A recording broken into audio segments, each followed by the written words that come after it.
కానీ మర్యాద రామన్న తీర్పు ఇందుకు భిన్నంగా ఉంది.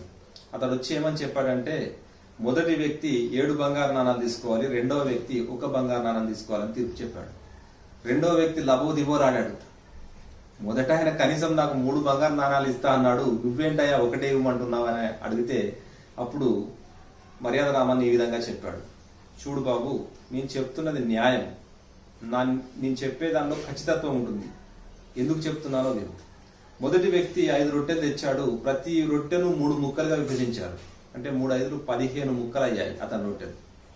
15 ముక్కల్లో అతడు 8 తీసుకున్నాడు, 7 రొట్టెలను ఎదుటి వ్యక్తికి ఇచ్చాడు. నీవు తెచ్చిందే 3 రొట్టెలు, 3 రొట్టెలు 3 ముక్కలు చొప్పున విభజిస్తే 9 ముక్కలు అయ్యాయి. ఆ 9 ముక్కల లోపల 8 నువ్వే తిని 1 ముక్కను మాత్రమే 3వ వ్యక్తికి, మీతో ఉన్నటువంటి మిత్రునికి ఇచ్చావు. చెప్పు, ఇప్పుడు నువ్వు 1 ముక్క ఇచ్చినందుకు నీకు 1 బంగారు నాణం రావడం అనేది సమంజసంగా ఉందా లేదా అనడంతో అతడు తల